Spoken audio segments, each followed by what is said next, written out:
Welcome to this edition of UCLA Anderson Forecast Director Podcast. I'm Zhiyun Li. I'm an economist at UCLA Anderson Forecast. Today, I'm very excited to have Professor Mark Curtis and Professor Ioana Marinescu as our guest speakers. Thank you both for being here today. Thanks for having us. So Mark is a professor at Wake Forest University Economics Department.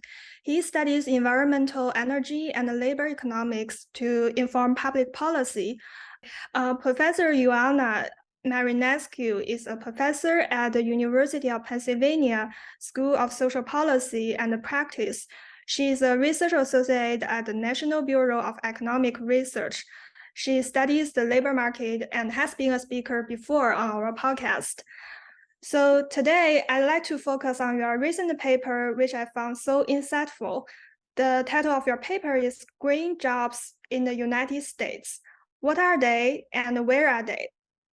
So Mark and Ioana, could one of you start by explaining your motivation and give us a quick summary of your paper in a few sentences?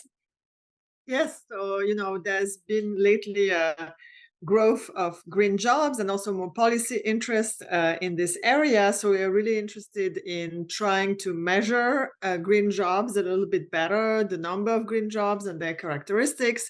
And it turns out it's not so easy to do that with the typical statistics that are available and data sets that are available out there. So what we do here is we use data from online job vacancies, which is from Burning Glass Technologies. And so this job vacancy data allows us to define green jobs based on firms' own definition of what the job is. And also, the classification allows us to go back in time to measure it from the beginning of when firms were talking about those green jobs, when they were advertising the jobs. And, briefly, we find that green energy jobs tend to, by the way, by green energy, just to clarify, we mean solar and wind. And so for solar jobs, we find that they're disproportionately in sales, and for wind jobs, that they're disproportionately in blue-collar types of jobs and industries, in particular in installation and maintenance and in manufacturing.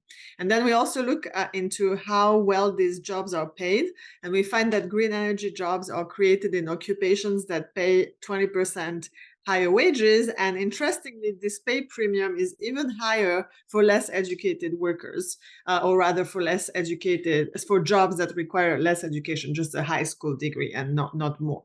And finally, we also find, like in terms of the geography of green jobs, that these green jobs are disproportionately located in markets that are currently overrepresented in terms of fossil fuel production. So basically, if you look for a green job, you're more likely to find it in areas where they also have fossil fuel jobs. So that's our basic findings. Great, thank you. So to help our listeners have a clearer understanding of green jobs, could you please explain how you define and identify green jobs in detail? Mark? Yeah, absolutely. Yeah, that's a great question. And identifying green jobs, as Ioana just mentioned, has been pretty challenging in the past. I think we have this kind of vague concept of what a green job is, but it's been very difficult to actually, kind of have a precise way of measuring it. And this has become a political issue in the past. Even, do we count, bicycle repairmen? Do we count the folks that pick up your trash? Right? I mean, what is counted as a green job? And so for this paper, we really wanted to just narrow it in on something that we feel like is relatively uncontroversial in terms of what a green job is, and also an area that we're seeing really big growth in. So the two things that we focused on are solar and wind jobs. And but even if we're going to narrow it that far down, it's difficult to say with the existing data identify what are solar and wind jobs. So if you look at, even kind of the best census data that you can get does not have great industry and occupational ways to measure solar and wind jobs. They tend to fall into other buckets. And so it's hard to actually extract which of those jobs are solar and wind. So what's really nice about what we can do with this paper is we are using job postings from the actual firms themselves. So together with a company called Lightcast, which scrapes and formerly burning glass, now light gas. They scrape online job postings and are able to classify a bunch of different categories based on those job postings. So within those job postings, we have the job title, we have the industry, we have the occupation, we have the firm name, we have the location, a number of additional characteristics about that are within that posting, the posting itself. And interestingly, and importantly for this paper, they list the skills / task that workers are expected to do and to have.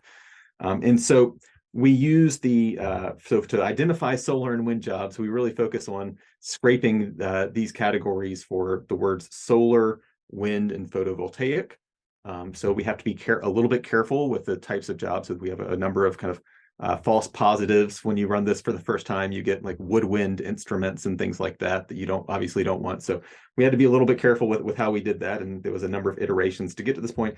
But the main way that we do this is we first look at the job title. We say, is the word solar, wind, or photovoltaic in the job title? If so, it's going to be classified as a green job. Next, we look at the occupation that is listed, and if the occupation has solar, wind, photovoltaic, we're gonna document it as a green job. And then finally, we're going to use the skills and task to look for green jobs. So if you list that maybe you're an electrician, right, but it lists that you can do solar installation, right, as a skill or a task, we're going to count that as a green job. And then finally, we're going to use some information about firms. So if we see that greater than 40% of the workers within a firm are doing what we call green jobs in either solar or wind, then we're going to count all of those workers in the firm as a green job. So that's kind of the primarily the way that we go through classifying and documenting the green jobs. Thank you so much, Professor Mark Curtis. That's a great explanation. So my next question is for you, Ioana. Pertaining to green jobs, you define them as solar and wind jobs, and you exclude other types of green jobs, for example, hydropower. And I'm curious as to why. Does it have anything to do with the fact that though hydropower captures a large percentage of green energy generation, it actually creates less jobs in the workforce? So hydropower is certainly a green type of energy and electricity production, right? So there's very, very little, if any, carbon emissions that are coming when you use hydropower. So it's certainly a green type. I think the reason that we did not focus on hydropower, and I think we could have, is that hydropower has been pretty flat over the past, say, 10 years. In some studies, they show that, even right now, there's, roughly maybe 60,000 jobs that are in hydropower. Right now, we're looking at maybe, at least twice that many in wind. We're up to 350,000 solar jobs by a number of measures right now. And so, I think hydropower is not seeing the big increase. And I think as we were thinking about this paper, we were largely thinking about studying places where there really are big structural changes in the economy. And at least right now, hydropower is not at that place. There are some subsidies that are coming in with the new Inflation Reduction Act, but for hydropower specifically, but at least over the past 10 years, hydropower has been pretty steady, and you're not seeing a big increase in it. I see. Yeah, that makes sense. So also you mentioned that in your paper, the green jobs are identified from a data set, a fantastic data set on job postings. And to what extent are jobs from these postings representative for actual jobs of the overall employment in the economy? Yes, so when you look at job postings, it's important to keep in mind that we're indeed talking about job postings, and so the meaning of the data is the flow of jobs. So like the new jobs that are being created, or potentially people who are being replaced. So that's important to keep in mind. But in terms of whether it's representative of the economy in general, this data set from Burning Glass has been used by a number of researchers, and there's multiple papers comparing it to other more representative data, for example, from the the JOLTS, which is a survey of job openings and vacancies. This is an official representative survey, and it's very similar to that. So that's the most comparable because this is about job openings. And then we can just look at whether the jobs in there are similar in terms of occupation and industry and location to other data sets like the current population survey, which is used to compute the unemployment rate, or the occupational employment statistics. And people have found that the jobs in this data set are broadly similar along all these dimensions to these more representative data sets. And I also want to take this opportunity to say that part of what's cool with this particular data set is the idea of dynamic taxonomy update. And so that's been important because in this data set, when there is a new job title that is appearing, if it happens to be synonym with something else that was happening before, the naming can change a little bit, but over time they always update it backward so that once the job was appearing for the first time, we have a chance to capture it. Whereas occupational classifications, they are not backward looking. So maybe now we created a solar installer occupation and it's going to appear in our regular data, but only once it's been created. Nobody's going to go back and look for those people in the past. And so that's an advantage of the data that we use, that we can better capture the dynamic of growth in those types of jobs over time. Thank you for the explanation. I think that's a much more accurate and creative way to identify green jobs. And also, I know that you find a couple really interesting things about green jobs when doing your analysis. Could one of you start by telling us some of your findings? Sure. Let me talk a little bit about, what we've done is we've compared the green jobs against solar and wind in terms of occupation and industry to all other jobs as well as to fossil fuel jobs. And what we find is that the solar jobs and the wind jobs are very special in the sense that solar jobs, for example, about a third of them are in sales, which is a very high proportion compared to all jobs in the economy. And that for wind jobs, about 50% of them are in installation and maintenance types of occupations, so kind of blue collar occupations, which again is very atypical for the rest of the economy.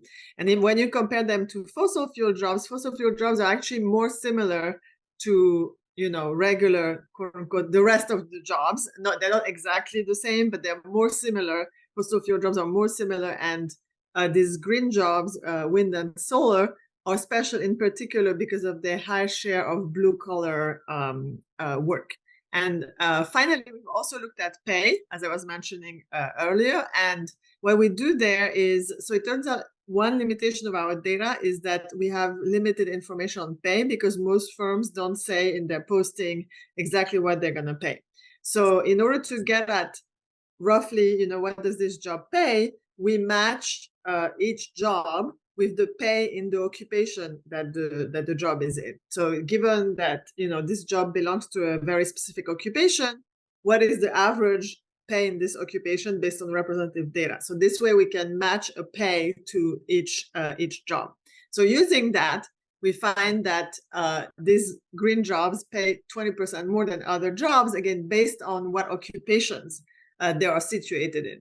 And what's further even more interesting is that you might think that they pay more because maybe they require higher education or they have some other requirements that make them hard for people to get.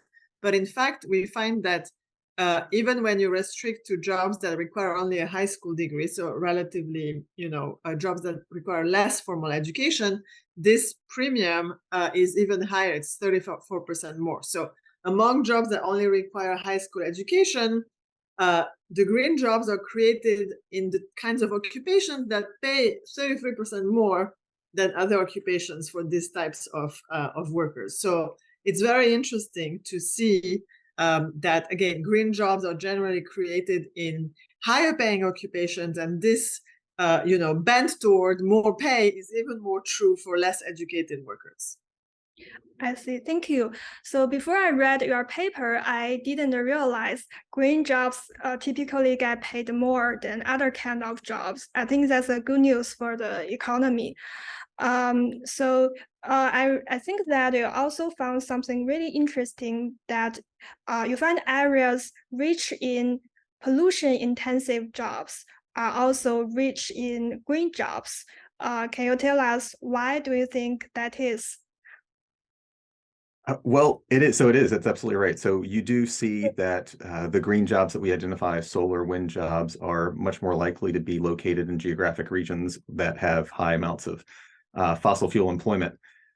Why is that the case? I think it's just sheer luck, honestly. I mean, kind of a geographic luck, right? So I think that places where there are significant amounts of oil reserves also are places where the sun shines, right? And I think that it's kind of a nice geographic phenomena that is the case.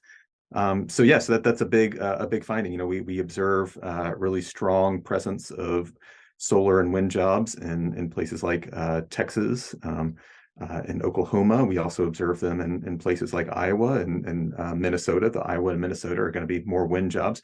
There's a lot of solar, of course, in other places as well, right? So like California, Nevada, places that are not as known for their fossil fuel production. But the fact that we do observe a lot of jobs in solar and wind that are in places, particularly in the middle of the country, with high amounts of fossil fuel is encouraging. And on average, that's the case. Mark, just to speculate, it may also be, but we can't tell from our paper, but it may be that there are some reasons for firms. So, if there are firms that are energy firms, many of them invest in multiple types of energy. And so if it happens that the conditions are there, like in Texas, they have a lot of sun and there's already presence of fossil fuel energy firms, it could be that there is already at the firm level an infrastructure to expand to other types of energy. So it's possible that part of it, is driven by a firm level phenomenon and the ability to for energy firms to expand their portfolio across different types of energy. That's a great point. That's something I've been thinking a lot about, actually, is how firms themselves are part of the drivers of this transition. That you do see a lot of within firm movement from fossil fuels to solar, and I think that's something that that I think is really interesting. That firms that are in the energy sector already are likely are kind of well positioned to be making this type of transition. I was just kind of anecdotally, I was just talking to a student of mine, and he was saying that his father has been essentially an oil executive his entire life in Houston. And he just recently got a job for a solar company in Houston, and I was saying that his family alone marks the transition from fossil fuels to renewables. Yeah, that makes a lot of sense. And I'm thinking maybe that could also relate to state level renewable energy policy. State that is rich in pollution intensive jobs. There may be some policies encouraging it to transition from the pollution intensive industry to green industry. Could that also be the case? It certainly could be. That would make sense if you were a state and you were forward looking, if you were a policymaker and you were forward looking and realizing that you had a lot of fossil fuel jobs, that you would be anxious to be part of that transition. And I think that it has been the case with some states. With other states, you've seen some opposition to renewable jobs. I mean, but yes, if I were a politician, that would be a forward-looking politician trying to think about my communities, that would be something that would be on my radar screen. I mean, it's also interesting as far as state policies, and again, this is just a pattern in the data, but we see quite a bit of solar in the Northeast, in the area around Massachusetts, and that's a little surprising because if you look at, we also show in the paper maps of where there's the most sun. And I can tell you that Massachusetts is not it as far as the sunniest part of the US. So plausibly, the reason why there's so much solar there is linked to local policies that are promoting it. I see. Yeah, you can absolutely see on the map, and we were just talking about the map, but you can absolutely see that there are a surprising number of solar jobs in certain areas of the country, right? And that's that is demand driven, right? So I mean, a lot of that is residential solar. That's that you have demand from consumers to for residential and places like the Northeast and in places like California. So.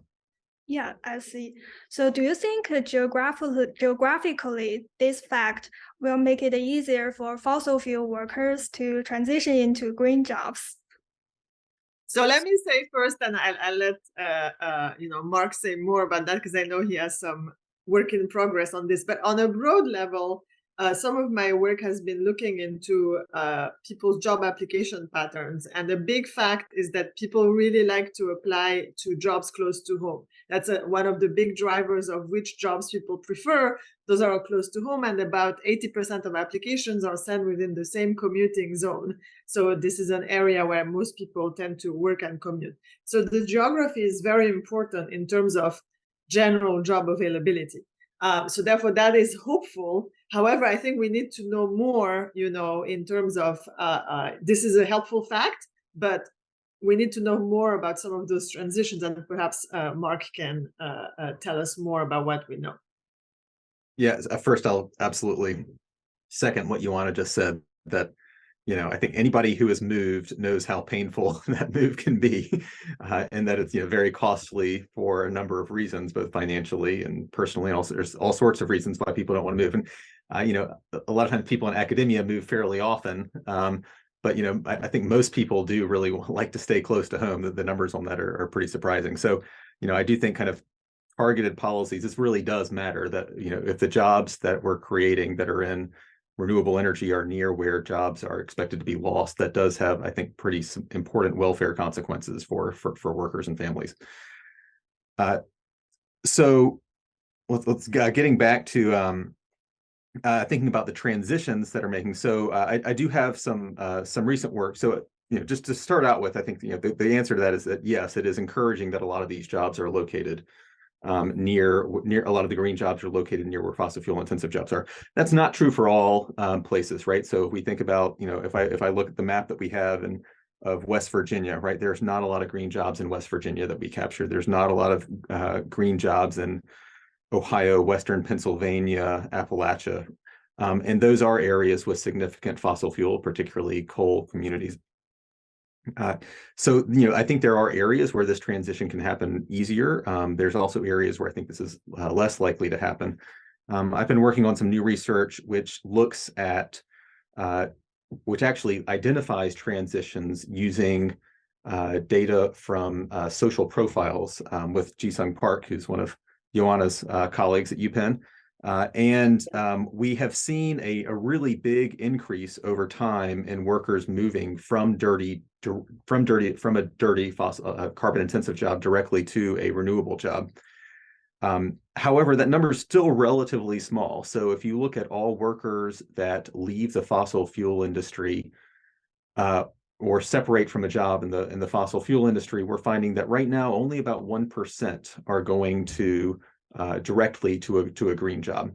A lot of those workers are still staying within the fossil fuel industry. So a lot of the transitions that are happening for fossil fuel workers are still, they're just going from one fossil fuel or dirty job to another. So I think we're hopeful that as the number of green jobs grows, as the Inflation Reduction Act grows, that there will be more of these transitions. And if you look at the graph that we have, it is increasing rapidly.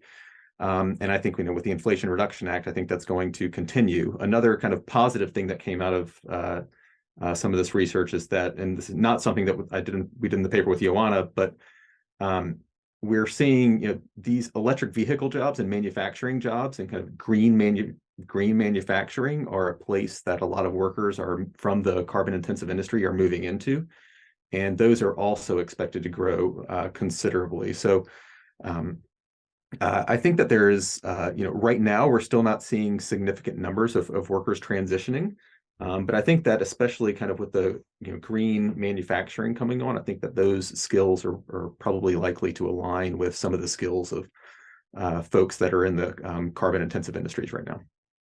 Great. Thank you so much, Professor Mark Curtis. I think the information in your paper is very helpful for so many, and we really look forward to your future papers in this field. And that is for today's Forecast Direct podcast at UCLA. And thank you so much, Professor Mark Curtis and Professor Ioana Marinescu, for being here today. Thanks so much. It was Thanks a pleasure. so much for having us. Thank you so much. See you next time.